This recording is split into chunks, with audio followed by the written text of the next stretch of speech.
Hello, everyone. My name is Bruce Douglas. I am Program Director for the Healthcare Data and Analytics Association. Welcome to HDAA Insights, a conversation about careers in healthcare analytics. In this series, you'll hear from the people who actually perform and manage the work. Our panelists represent a cross-section of organizations from around the country: academic medical centers, integrated health systems, physician practices, and community health groups. They represent a variety of roles, from engineers, analysts, and data scientists to managers and chief data officers. Today in this series, we're going to focus on a day in the life of healthcare analysts. I don't know how to, if you had to do it over again, let me try it that way. If you had to do it over again, and we're in school and knew what you didn't know then, that you wanted to end up in healthcare analytics, what would you study? Do you care about certifications? That's so general a question. I may not get any takers on that one, but let me try. Well, for our department, go ahead, please. Well, for our department, we don't really require certifications. We just require like a bachelor's degree. But if I could go back and do it all over again, I probably wouldn't change anything because I've learned so much during my journey, learning if I want to be OBGYN or a nurse or something in healthcare. Like, I'd learned so much and it shaped me to who I am today. I probably wouldn't go back and change anything. If I could change something, I would change the fact that the health informatics program started way later after I started at Georgia State. So that's something I would change, but yeah. And then a sort of a more specific question from Hanan. Could I get benefit from being a medical coder and physician to start the track of data analysis? Where do I start? Maybe I'll throw that out to the people who started in healthcare. Amy, you and I can sit back and listen. Is there, well, I will say this, as we have all said, the data is complicated and there are different types of data. There's claims data, which in some ways is as complex and confusing as the clinical data.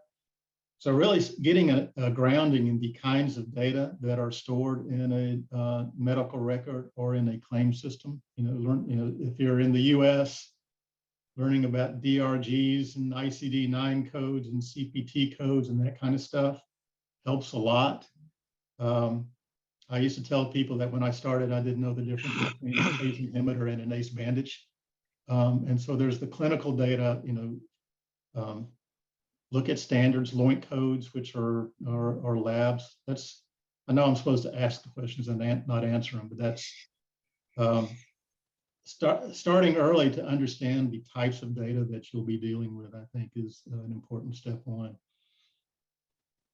And even though we were going to sit back, I'll say if anyone's coming from the technical side, it's valuable for you to spend time learning as much as you can of like the healthcare side too.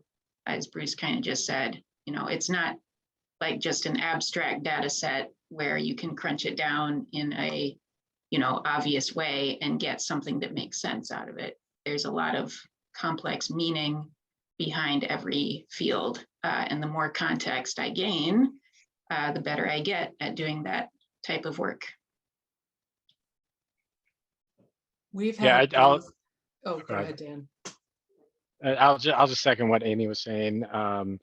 If you technically, if you have those skills and this work appeals to you, then it may be a good idea, while you're still in school.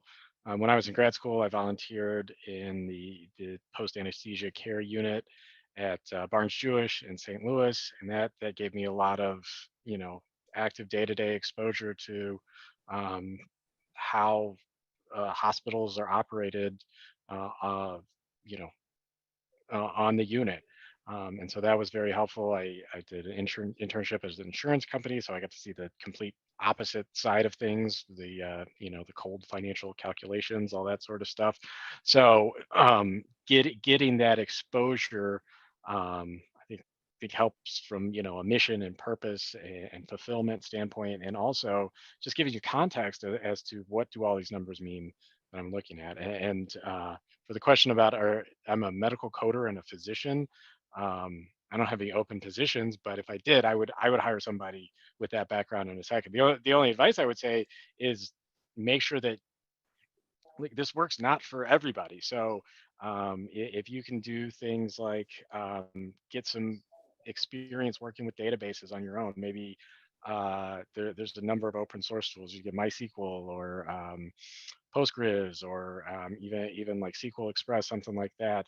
Download the database, get some publicly available data sets, start manipulating it, start, even you know there's all sorts of like generic retail data sets, right? So you get the generic retail data set in a database and then start answering basic questions like I think it's the Northwinds database for Microsoft. It's like, how many sales did I have in the Northeastern district, or like there's all sorts of stuff to get a sense of working with relational data. Figure out if you like it, figure out if it's you get a little rush of satisfaction when you get a query correct, answer questions, because that's the job. That's a lot of the job. And so having a passion for doing that's gonna really help you understand if it's right for you. I would echo what Dan said. I think getting sort of firsthand exposure to the different processes, for me, it was a little bit of time in the hospital and a little bit of time in an ambulatory internal medicine clinic. And that really was so helpful, because then you can start to sort of pull the threads and you can start to envision, well, what does this process really look like? And it helps you ask the questions of those practitioners to be able to figure out how to then connect that back to the data. I think I do actually have someone who was a coder on my team, and I also, he's retired now, but had someone who had been an obstetrician in the first part of his career and decided that he just didn't really like delivering babies at 3 o'clock in the morning anymore, and he wanted regular hours. So, and that was really helpful because he could at least sort of, speak that language and understood, the language. But you don't have to become a doctor or a coder. You could take a class on medical terminology, so that can start to help pull things together. But really understanding that there is a highly complex way that we code things in healthcare because of billing purposes, really. And so understanding that structure is incredibly helpful, because if you come in cold to healthcare analytics, your learning curve is going to be incredibly steep. The only thing I would add is,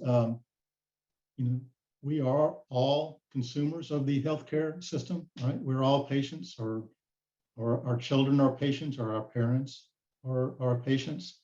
So pay attention to the bills that you receive and what's on there, because that's the raw material. Get a feel for what lab results look like. One of the things you'll notice is that a lot of the really important healthcare data is locked into physician notes that are narrative in nature and do not lend themselves easily to discrete data analysis. And that's a recurring challenge, I think, for all of us. But just, keep your eyes open.